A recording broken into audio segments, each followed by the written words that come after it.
puasa berarti membersihkan dan juga berkembang. Sedangkan menurut agama Islam, zakat berarti kadar harta yang tertentu yang diberikan kepada orang-orang yang berhak menerima dengan beberapa syarat. Zakat fitrah secara istilah merupakan zakat yang wajib ditunaikan setelah menyelesaikan Ramadan sebagai pembersih bagi orang-orang yang puasa dari segala perbuatan yang sia-sia dan juga ucapan-ucapan yang jorok.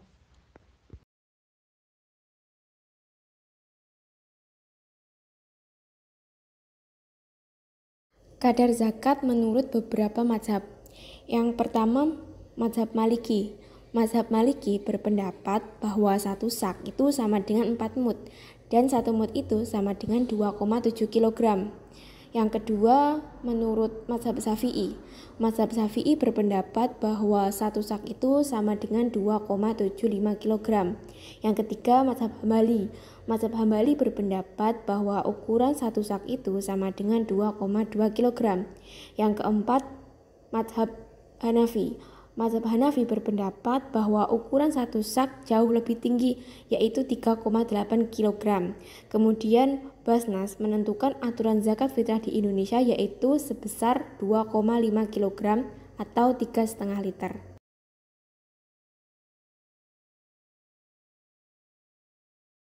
Syarat-syarat zakat fitrah ada 3, yaitu yang pertama Islam. Setiap kaum muslimin wajib untuk mengeluarkan zakat fitrah, baik laki-laki maupun wanita, anak maupun dewasa. Yang kedua, memiliki bahan makanan lebih dari 1 sak untuk kebutuhan dirinya dan keluarganya selama sehari semalam ketika hari raya. Yang ketiga, telah masuk waktu wajibnya pembayaran zakat, yaitu terbenamnya matahari di hari puasa terakhir atau menjelang tanggal 1 Syawal.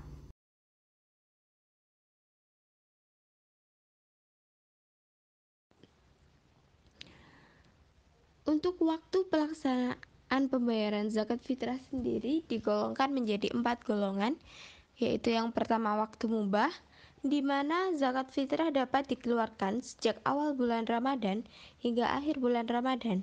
Waktu ini dianggap sebagai waktu yang tidak wajib, namun masih diperbolehkan untuk membayar zakat fitrah. Yang selanjutnya, yang kedua yaitu waktu wajib, di mana zakat fitrah harus dikeluarkan pada akhir bulan Ramadan dan awal bulan Syawal. Waktu ini dianggap sebagai waktu yang wajib karena kewajiban membayar zakat fitrah berlaku bagi orang yang mengalami hidup pada sebagian waktu Ramadan dan juga sebagian waktu Syawal. Yang selanjutnya, yang nomor 3 yaitu waktu sunnah, yaitu di mana zakat fitrah dapat dikeluarkan sebelum salat Idul Fitri berlangsung, yaitu sejak malam takbiran hingga pagi sebelum salat Idul Fitri. Waktu ini dianggap sebagai waktu yang sunnah karena membayar zakat fitrah pada waktu ini dianggap sebagai kebiasaan yang baik. Yang selanjutnya yaitu waktu makruh, di mana zakat fitrah dianjurkan untuk dikeluarkan setelah salat Idul Fitri hingga tanggal 1 Syawal berakhir atau pada waktu maghrib salat hari raya Idul Fitri. Dianggap sebagai waktu yang makruh karena membayar zakat fitrah pada waktu ini dianggap sebagai kebiasaan yang tidak dianjurkan. Yang selanjutnya yaitu waktu haram, yaitu di mana zakat fitrah tidak boleh dikeluarkan setelah tanggal 1 Syawal berakhir. Waktu ini dianggap sebagai waktu yang haram karena membayar zakat fitrah pada waktu ini dianggap sebagai kebiasaan yang dilarang.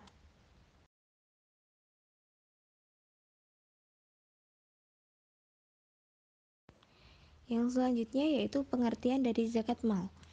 Pengertian dari zakat mal sendiri merupakan zakat yang dikeluarkan atas segala jenis harta yang secara zat maupun substansinya diperoleh, tidak bertentangan dengan ketentuan agama.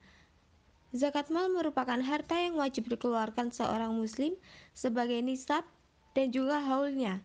Nisab merupakan syarat minimum harta yang harus dikategorikan sebagai wajib zakat. Sedangkan haul sendiri adalah masa kepemilikan harta yang sudah berlaku selama 12 bulan atau tahun Hijriah.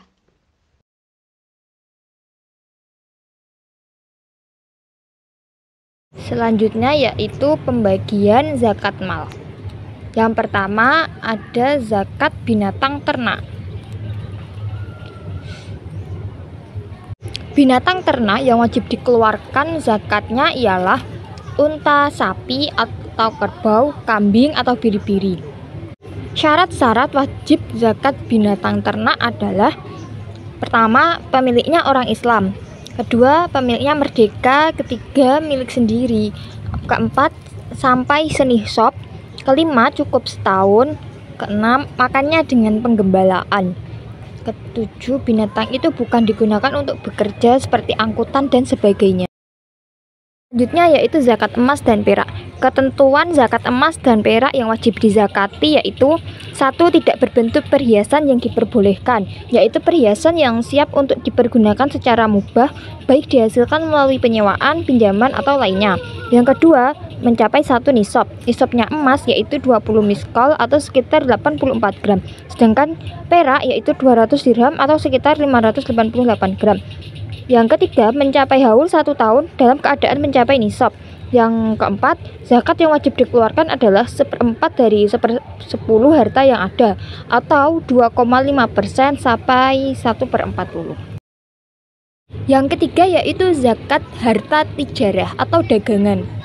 Zakat tijarah adalah harta yang sengaja diputarkan dengan tujuan mencari keuntungan.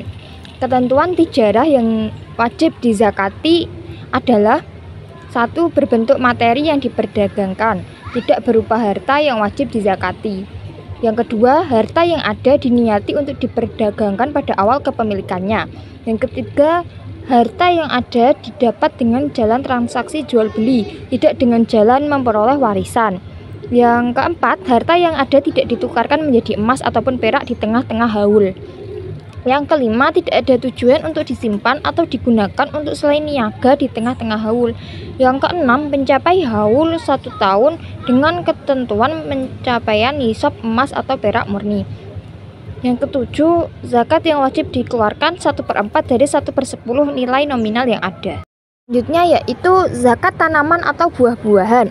Tanaman yang dimaksud di sini adalah tanaman yang merupakan penghasil bahan pokok di masa normal atau tidak dalam keadaan terpaksa, seperti padi dan lain-lain. Sementara buah-buahan yang dimaksud adalah rutab, kurma basah, atau inab, kurma kering.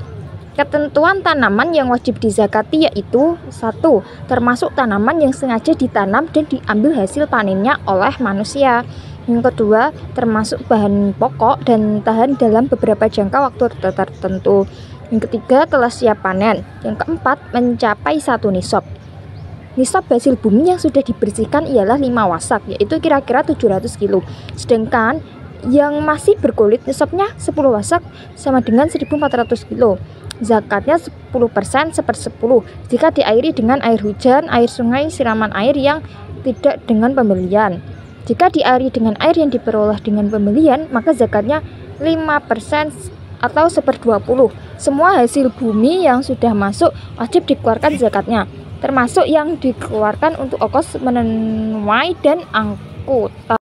Selanjutnya yaitu zakat barang tambang dan zakat harta temuan. Hasil tambang yang wajib dikeluarkan zakatnya ialah emas dan perak yang diperoleh dari hasil pertambangan dengan mencapai 1 nisab. Nisabnya sama dengan nisab emas dan perak setelah dibersihkan dari debu atau kotoran yang menyertainya. Selanjutnya, rikas ialah harta benda orang-orang purbakala yang berharga yang ditemukan oleh orang-orang pada masa sekarang. Wajib dikeluarkan zakatnya.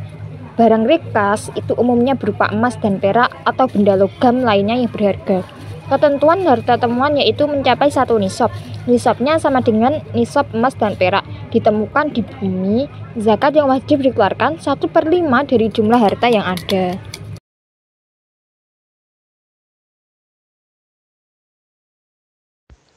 Orang-orang yang berhak menerima zakat ada 8 golongan yang telah ditetapkan dalam Islam, yaitu yang pertama adalah fakir, yang merupakan orang yang sangat miskin dan tidak memiliki sumber pendapatan yang cukup untuk memenuhi kebutuhan dasarnya.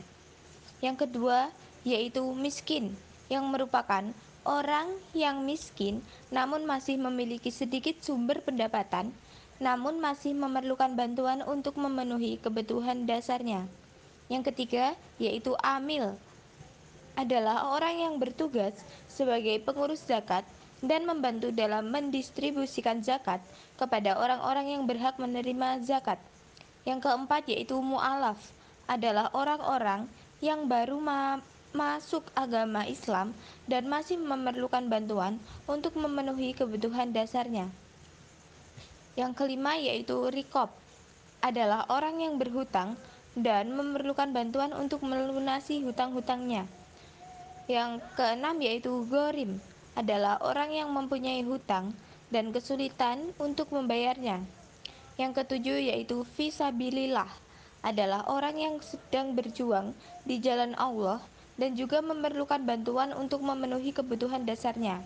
Yang kedelapan yaitu ibnu sabil, adalah orang yang sedang dalam perjalanan dan memerlukan bantuan untuk memenuhi kebutuhan dasarnya. Zakat sendiri tidak boleh diberikan kepada orang-orang yang tidak berhak menerima zakat, seperti orang-orang kaya, istri dan juga anak, orang non-muslim, dan juga orang yang masih mampu dalam bekerja.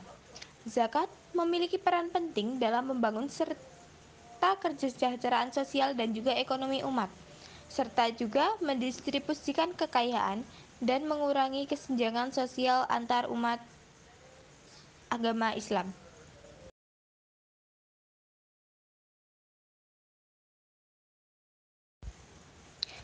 Beberapa hikmah disyariatkannya zakat adalah untuk menghapuskan sifat keegoisan, di mana zakat berfungsi sebagai instrumen yang mendistribusikan kekayaan sehingga dapat mengurangi ketidakseimbangan sosial di masyarakat dan juga menghapuskan sifat keegoisan.